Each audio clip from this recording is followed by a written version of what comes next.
Alright, yo, it's Xaythaplug here back with Warren the Creator, one of the dopest producers in Atlanta, and we talking about visual producers. A lot of y'all musical producers, but how y'all heard of visual producers? Y'all see the quality? Yeah, the quality dope. Appreciate it. Exactly. So if you want your quality to look like this for your pods, whatever events you got going on, make sure you hit up Warren. He gonna get you right. Hit him up. I got you. All right, and I got a special guest with my dog. Y'all seen him. Y'all already know. If you just scroll down, probably 3-4 videos, you'll see my dog. Yeah, Travi in the building. Let's go. Yes, sir. Glad to be here. Glad to be getting interviewed by some goats, man. Hey. You know? Glad to have you, bro. Yeah. You already know what it is, so I ain't even going to hit you with the regular introduction because you my partner. So just go ahead and start from the beginning. Let them know how you get down, where you came from, because I've been rocking with you for a while, but even me, I don't know your story. So go ahead and let them know. Well, I'm from Decatur, Georgia, East Atlanta, what most folks call it. I started rapping about 1.5 years ago, so this is new to me. Mm-hmm. I played basketball. That's what I did. I went to college for it, Morris College. Mm-hmm. Got a little scholarship, small HBCU, but baby steps. And I had got that scholarship from going to Job Corps. Most people don't take the Job Corps route, but I did, and I made lemonade out of lemons. You feel me? So that's kind of how that went. That's fire. How did you end up? Because I had a partner. I never saw it coming either. He was an honor student. He made straight A's, but then he jumped in Job Corps, and I was like, why would you do that? You could have went to college. So what was something that made you jump into Job Corps? My granddad made me go. He was like, Trav, you need to do something with your life. And I'm like, what am I going to do? He was like, you need to go to Job Corps. I rejected it. He was like, I don't want to go to Job Corps. I felt like that was for rejects. That's what I was taught. Well, not really taught, but that's the stigma behind it. That's how I felt when my friend told me. Yeah, but then once I realized I ain't really got much going on, so, Wendy's or Job Corps, Job Corps, so, went to job. And that's, it's so much opportunity with Job Corps. I put a lot of my friends on with Job Corps, actually. Actually, 2 of my friends both went to Job Corps, the same one I went to. Both won a national championship. Damn. And one got a scholarship to the same school I went to. Nice. So I just want to spread the love because I just knew he played ball. He just had no opportunity. So I was like, I know a place you can go. Job Corps. So that's kind of how that went. So when you play ball, what was the position you played, and how did that come about, playing ball? At Job Corps, I played a lot of 4 and 5 because we had a lot of guards on my team. So I know how to affect the game, in a lot of different ways. So I can play free throwing down and just work. And honestly, truly, what I was told was I was the best big man to ever come through Job Corps. And I wear that because even though it's a small place, that's a legacy. Like, people don't have legacies. I have one. You know what I'm saying? So it's like, okay, shoot, somebody that came from a person who didn't really talk to me like that was like, yeah, they said you was the best big man to come through Job Corps. I was like, they said that. Like, but yeah, just big man pretty much was in Job Corps. But when I got to college, I threw that out the window. It was straight back to guard. Yeah, because definitely when you go to the higher leagues, you see these freakishly tall people. Like, you could be tall in your hood, but when you see even me working at the arena, on TV, I'll be like Kevin Herter. No, but that man's 6'7", tall. He's 6'7". Like, I still feel like I can push him over, but tall. He's tall.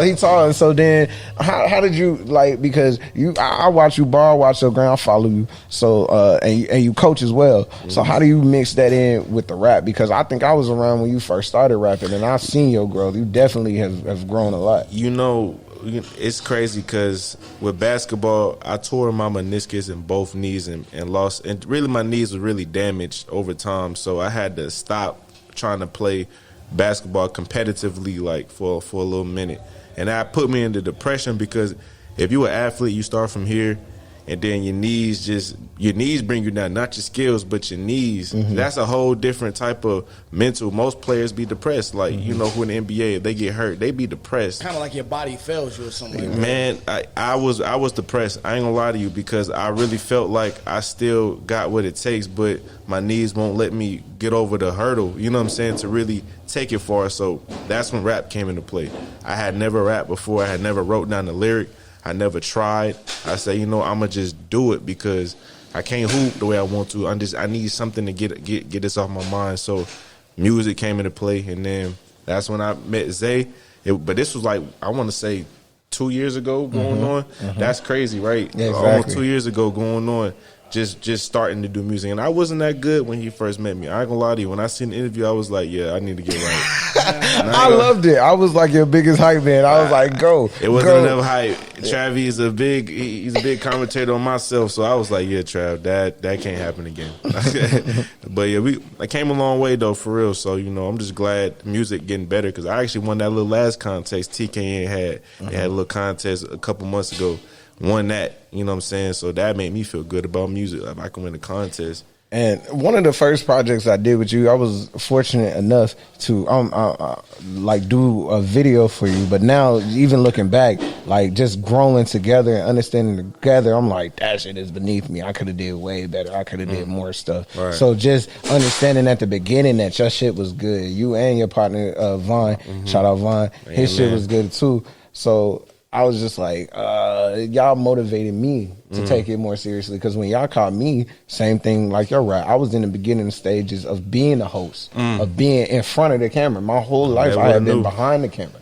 So when you met me, that was my first time being a host. Yeah, first time. Exactly. That's crazy. Exactly. So it's definitely cool to see how far you've came, because that's all I hear. Like, your song was doing numbers, even though, shout out Vaughn. Vaughn been rapping for a minute, but your song was doing numbers fast. And I was like, yo, people was like, yo, who is that? I like the vibe. Who is that? I like the vibe. So how does that make you feel? How does that make you feel? Because like you said, you were depressed with the basketball thing, but now you got the rap and you getting glorified in that. How does that make you feel? You know, with this rap stuff, it's hard to really, you know, let the stuff get to me, like, because I know I got so far to go, and I can't even let the criticism that's good get to me. Like, I can't even listen to it, because, you know, I don't want to get no big head. I don't want to feel like I made it in the way when I didn't. So, you know, when I hear it like, okay, that just let me know where I'm at.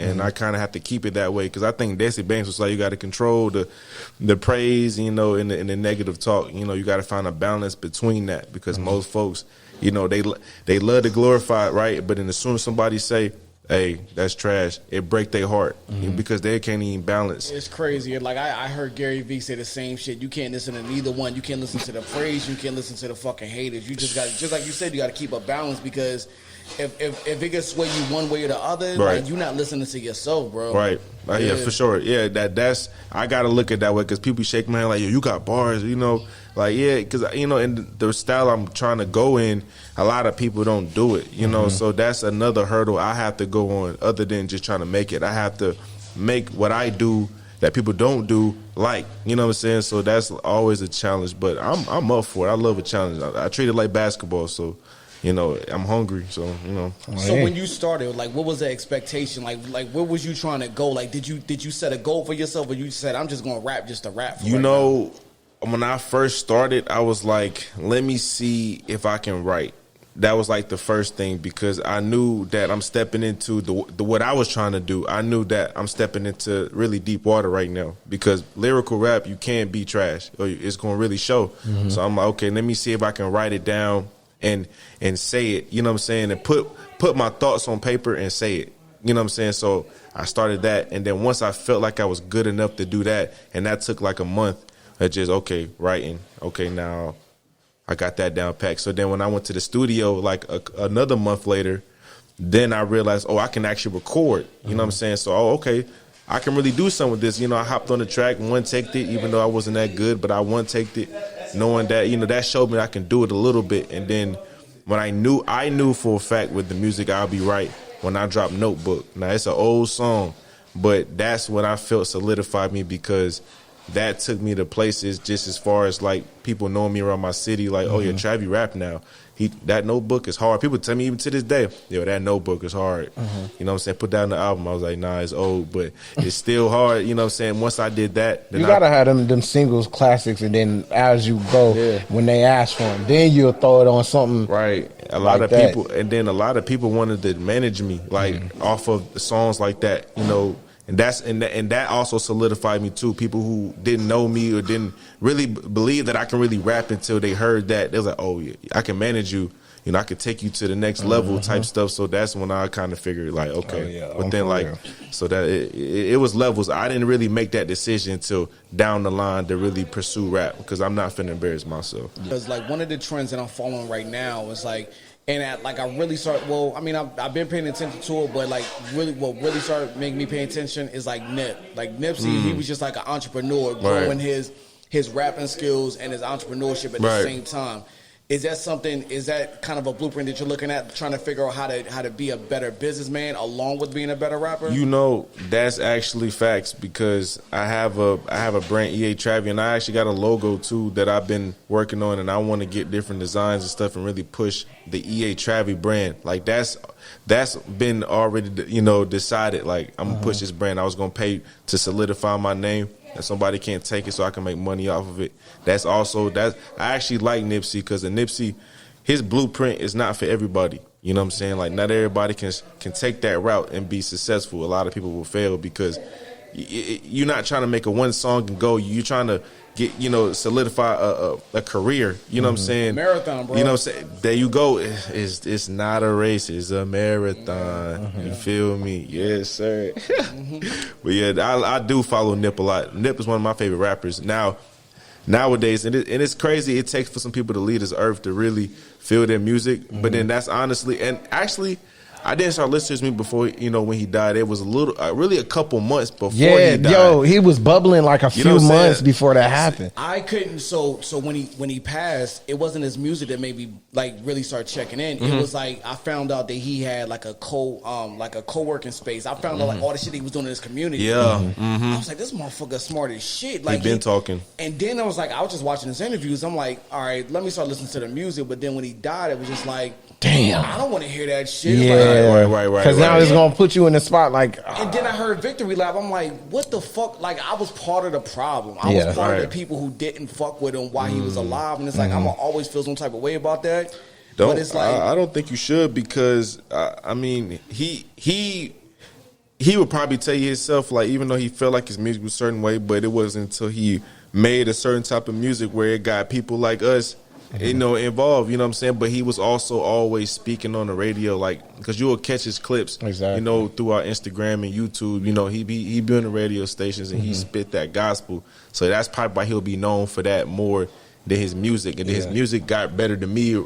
Honestly, around the time he died, I was like, okay, that break he dropped, I was like, oh, that shit hard. Like, Nip can go. Like, I didn't even really know he was like that until that, and then he died. I was like, oh, then that kind of grew his album like tenfold, which is not really a good thing, but that's just reality. Yeah. So like I'm fucking with like mailbox money now, and it's just like, God damn, this motherfucker was saying some shit, and it's just like he's making. I mean, entrepreneurs have always been like kind of the cool people to me. It's like, you ain't got the, you may not necessarily have all the swag and shit like that, but it's just like making your own money, your own shit, making your own money, being your own fucking boss. Like that shit is. Yeah, that's amazing. So it's like he's making that shit cool, especially for rappers, and I love that. I love that aspect. Yeah, definitely people from the hood, definitely people who really just trying to, because you know, selling CDs, like that just tells you if he's trying to sell people CDs, physical, that means he has been trying for a long time. I think Meek Mill was like, I've been rapping for 10 years and I'm just now starting to get paid. Rick Ross was like, I just started getting paid with this rap shit at 35. Shaq just said he went platinum and got a check for $1 million and was like, what the fuck is this? Like, yo, I do less for way more. Exactly. So, like, but I appreciate you. We're going to rock out. We're going to make sure we get one more special interview. And, of course, you family. So we're going to do tons of these. Appreciate so make sure you let the people know where you gonna be at. Keep a lock on this dude for real. Yeah, Travi, I got an album out. Coach EA, tune in. I got more coming. Decatur Baby is on the way. Oh yeah, Decatur Baby is on the way. You feel me? Appreciate you, Zay. Thank y'all. Y'all some goats, man. Thank you. No problem. It's Xaythaplug, Warren the Creator, and we out. We out.